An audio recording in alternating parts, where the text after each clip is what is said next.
Well, Dr. Corne Mulder has got a veteran's view of elections. He's participated in more of them than anybody else who's in the National Assembly. Sure, and we've had a watershed that has appeared to have just passed us through. Although the results are not yet final, they're pretty much baked in, and we'll hear from Dr. Mulder his thoughts on where South Africa's heading.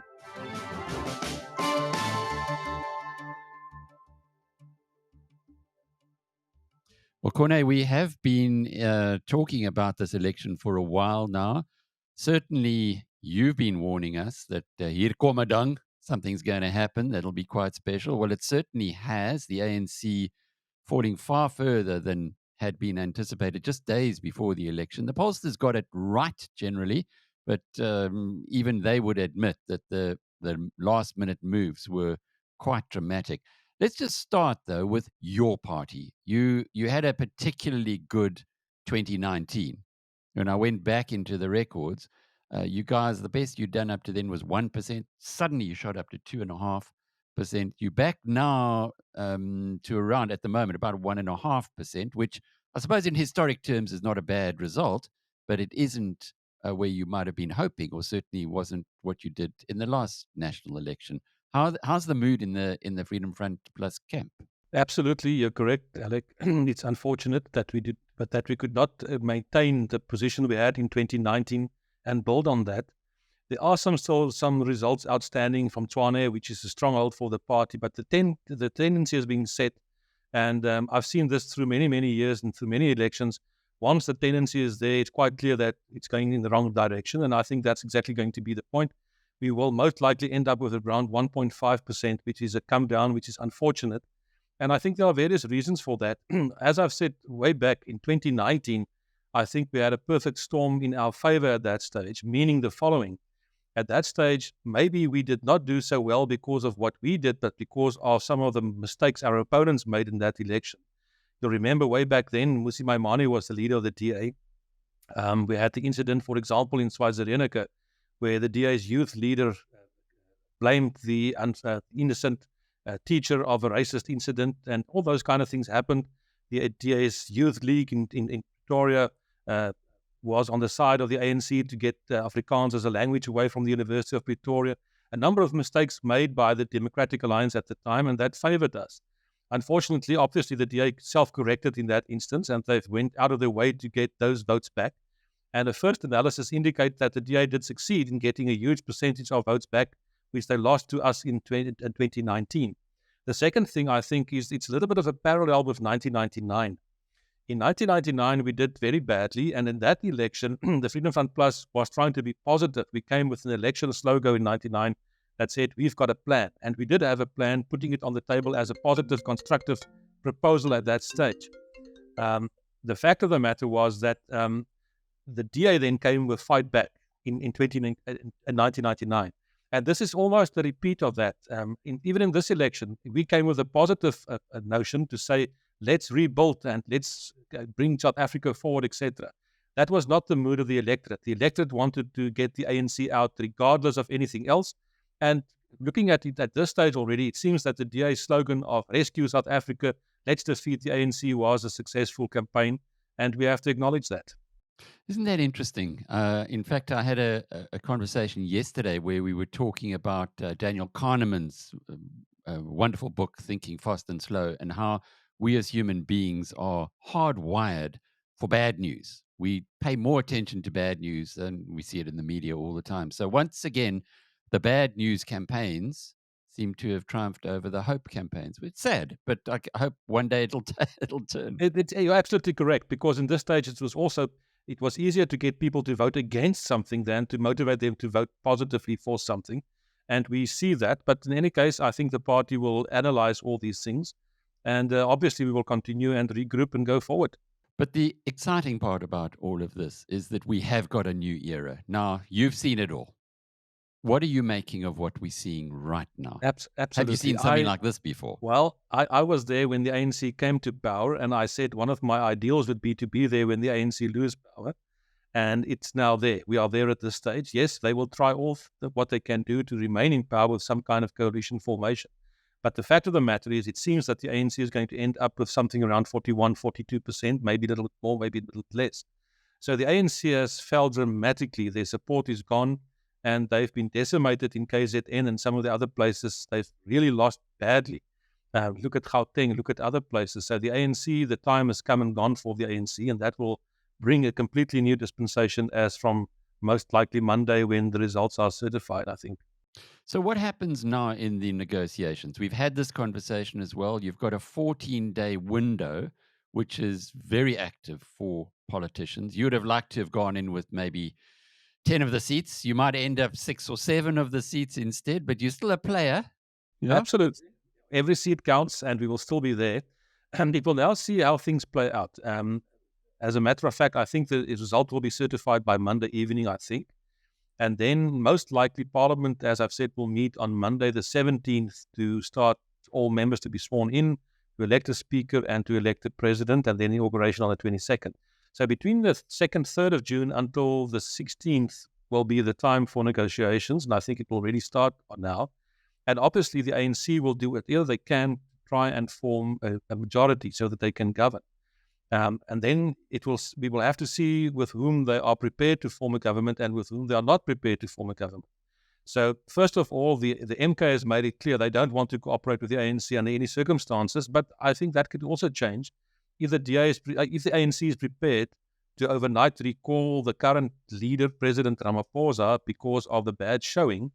That may open up the door for MK to say, okay, fine, let's sit down and talk. Who's going to be the president? Who's going to be the deputy president? And that may all come into the fold. It may be, I think, that the EFF will be out in the cold. I don't think anybody's going to want to play with them. They did not have a good election. They've also retreated. So I think they're a little bit out of the game at this stage. Even if you look in KZN, they ended up with about 2% of the vote there.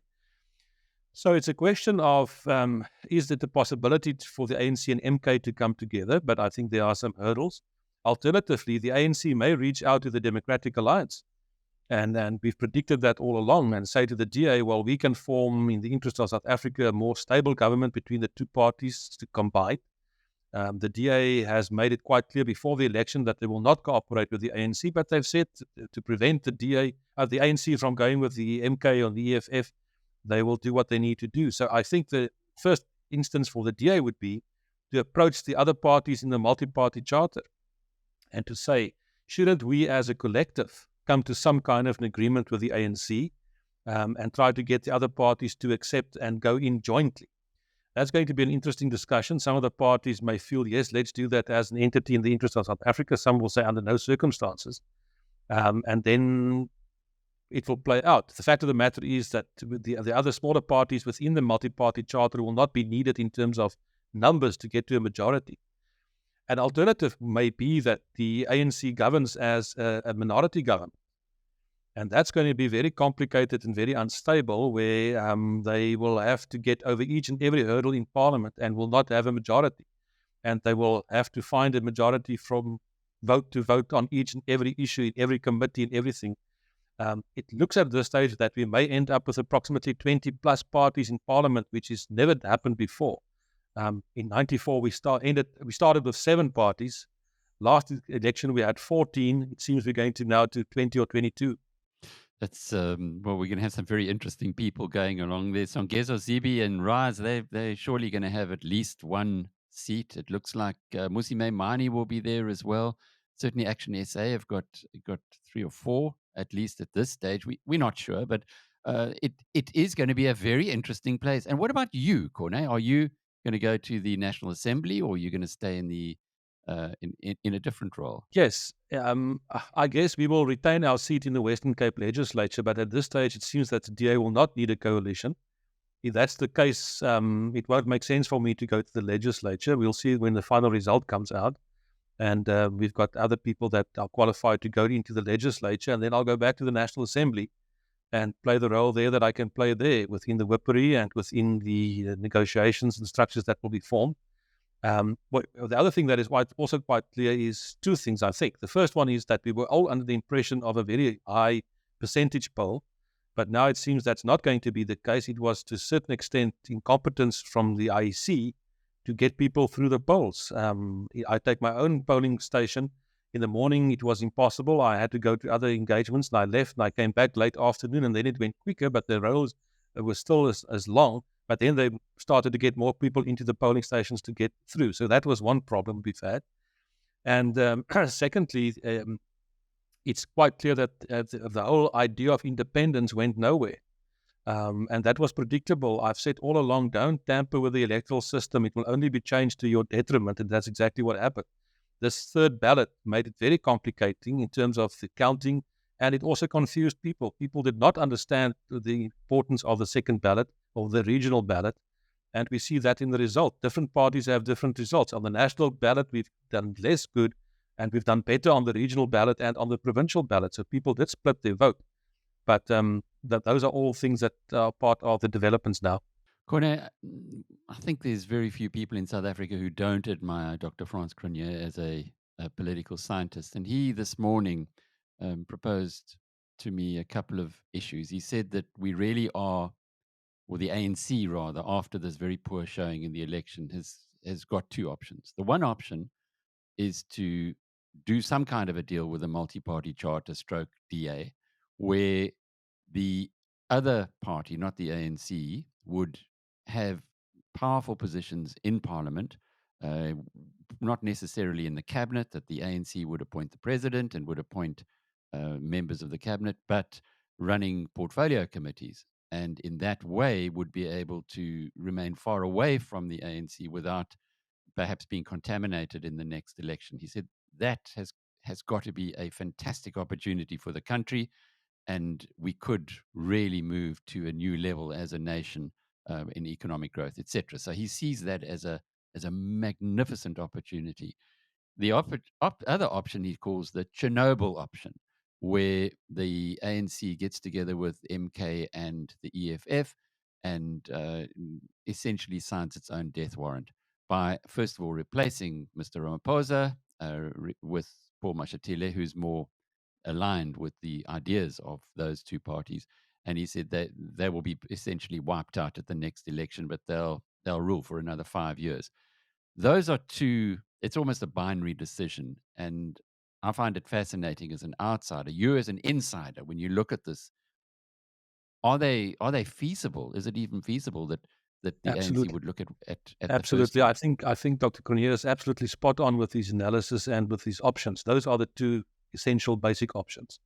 Let me start off with the second one. If the ANC is selfish, and there are some powers and individuals within the ANC that under all circumstances want to cling to power and still believe that somewhere in future the ANC, or what is left of the ANC, and MK can unite when the figures of Ramaphosa and Zuma and those are gone, and bring back the good old days of the united ANC. If that kind of view succeeds, then that will play out, and that will be to the detriment of South Africa. The alternative is exactly the other option that is mentioned by Dr. Cronje.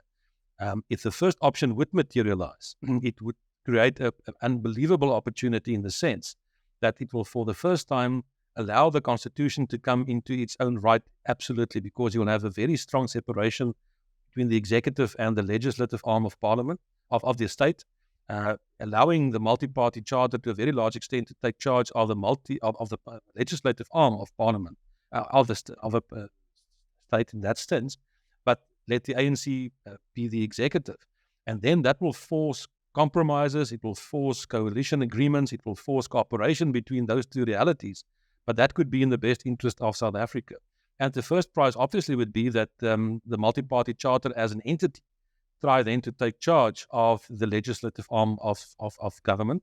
But that will have to be negotiated with the ANC, because in order to get people elected into those positions, you'll need the support of the ANC. And on the other hand, the multi-party charter may then stand back and the ANC to govern as technically a minority executive, but in cooperation with a legislative arm, get things done in terms of policy, but that presuppose that the good ANC, or the better thinking, or the people focused on South Africa going forward, come to the fore. And the question now is, who's going to come out on tops within a very devastated ANC as organization? It is an extraordinary time in our history, and What France was saying was that there is this opportunity to grasp, but if it's not grasped, we're going to be okay because in 2029, there will be a shift towards a new reality as well. Do you see that? Do you see this as the kind of watershed that, well, maybe there's going to be some more resistance before we get to the promised land? It could be, hopefully not, because I think every day that we lose in terms of economic growth, in terms of investment, makes it much more difficult to turn this country around. And with the sooner we can put the country back on the positive road and a constructive path towards growth and prosperity and employment, the sooner we do that, the better for everyone. It will be devastating. The question would be, what will be left if we have to be under this row kind of ANC, MK, EFF grouping until 2029? It will be not the first prize. And obviously, I always prefer and choose the better option or the earlier or the easier option in terms of what is the right thing to do. And it's quite obvious that the first option would be the right thing to do at this stage. But if we can get sense into people's minds at this stage, I don't know.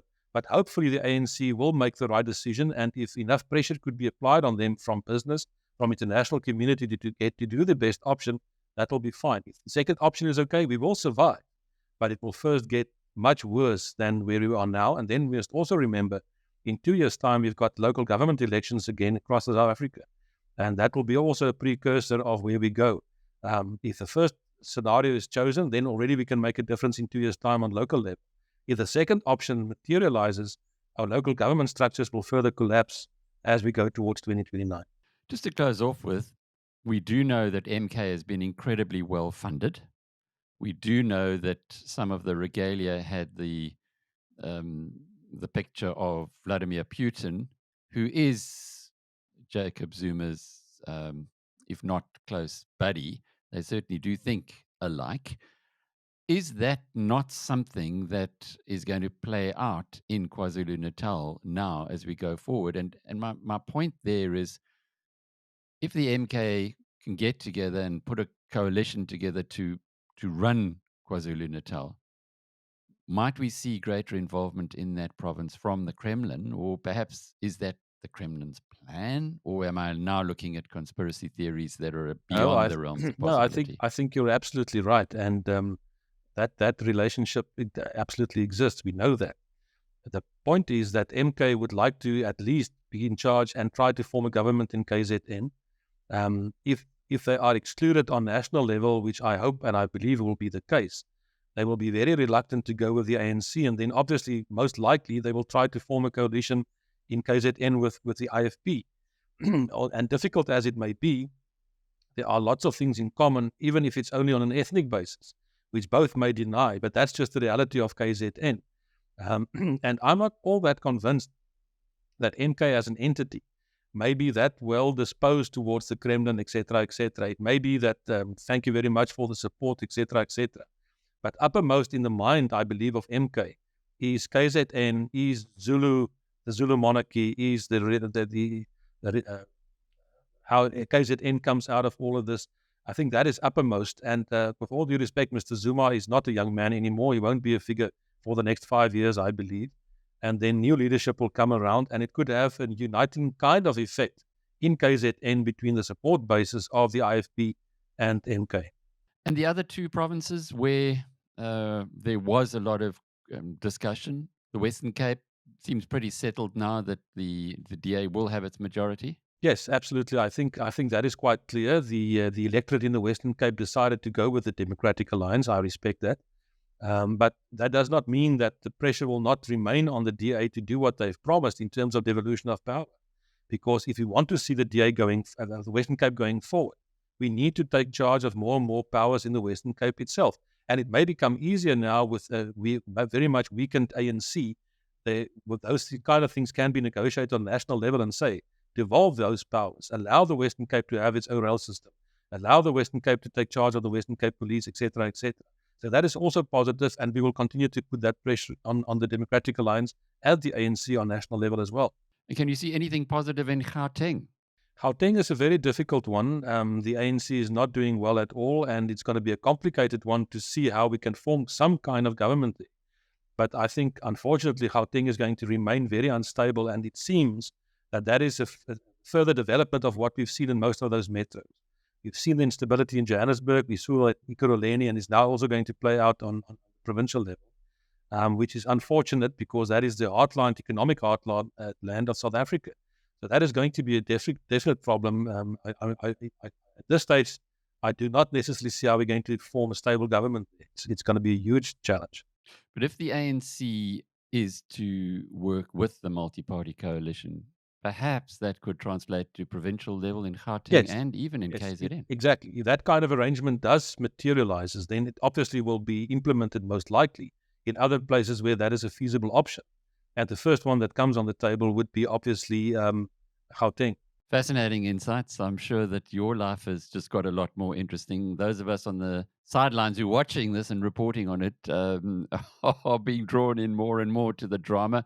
But I guess it's nice to have a boring country at some point in time. And let's hope that you guys, when you do your negotiations in the next 14 days, remember that. If I can make one point, Alec, I remember when in the past when I was in Europe, for example, and one would watch TV there, the news is so boring because the whole discussion is there's a cloned cow and whether that cow should be slaughtered or not. And that's the main news. In South Africa, we deal with much more interesting issues. Indeed, we do. Dr. Corne Mulder from Freedom Front Plus, and I'm Alec Hogg from BizNews.com.